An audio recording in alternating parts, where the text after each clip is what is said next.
On this city report, we're going to take a look at the Forsyth and North Meramec Resurfacing project.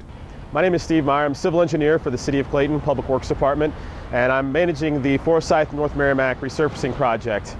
This summer we are resurfacing all of Forsyth Boulevard within the City of Clayton. That includes the residential portion north of Maryland, the downtown portion from Maryland to almost to Forest Park Parkway, the city limit, and also the section down by Washington University between Big Bend and Skinker. This project actually was conceived a little over 2 years ago. We put in an application with East-West Gateway Council of Governments for a surface transportation program project, which means we received federal funding to help support the project at a level of about $1 million. The impetus for the project is the resurfacing itself. Our pavement management program that we have set up here in Clayton is that if we pave with asphalt in year 0, we microsurface in years 7 and 14, and then in year 20, we mill off 2 inches of asphalt and put down a new layer of asphalt. So that's what's taken place here. It's been 20 years since Forsyth was resurfaced entirely.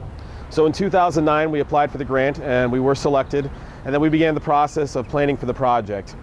Now, in any resurfacing project, the curb ramps also have to be replaced. Some people may refer to them as handicap ramps or wheelchair ramps. Generally, I refer to them as curb ramp. When you resurface a street, you're required also to upgrade curb ramps to the ADA standards, ADA being the Americans with Disabilities Act. Depending on which checklist you look at, there are about 20 to 25 different measurements that have to be taken to determine if a curb ramp is acceptable by ADA standards. If only one of those measurements is not reached, then you need to replace the curb ramp. Thus, we've had to replace a number of our curb ramps that are older and don't meet those requirements.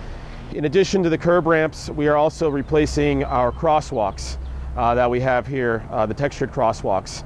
3 years ago, we installed a product called brick print, which is actually just a thin layer of an asphalt composite that goes on top of the asphalt, and it's stamped so that it has a texture. This also helps people with visual handicaps to cross the street. Someone with a cane can feel that texture and it guides them across. In addition, it also improves pedestrian safety from a driver's standpoint, because a driver sees that color contrast and it helps them recognize that this is a defined crosswalk, and they slow down as a result. So those are the reasons we installed those textured colored crosswalks to start with. As part of the mill and overlay process, we're actually removing the asphalt from the street. Therefore, the brick print that it's stuck to, this asphalt, will get removed too. So the brick print would be removed as part of the mill and overlay process anyway. Rather than putting brick print back in, we've elected to go with what we think is a better product long term. It's a little more expensive up front, but long term it's going to last a lot longer, and that's an actual brick paver system. We actually dig out the street, put in a 6-inch concrete base, and then put in sand, an inch of sand, and then these concrete precast pavers that are 3 1/8 inches thick. And those are then locked into place with a product called Sand Lock, which is a sand and cement mixture, and that holds the pavers in place. Now, these pavers will stay in place, we expect, for 40 to 50 years.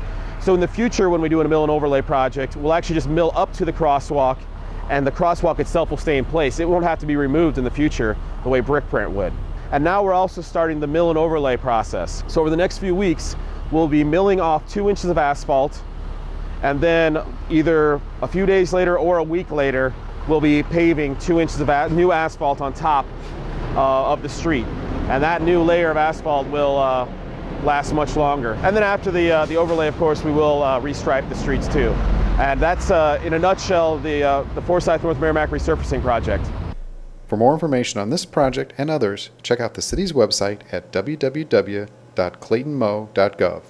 Once on the city's homepage, hover over the Governments tab and click on Public Works under Departments. Once on the Public Works page, click on Road and Sidewalk Improvements in the section menu. Here you will see many of the projects that the Public Works Department is working on, including the Forsyth and North Meramec Resurfacing project. If you have questions about this project, please contact Civil Engineer Steve Meyer at 314-290-8540. I hope that answered your questions about the Forsyth and North Meramec Resurfacing project. But if you do still have questions, be sure to check out the city's website.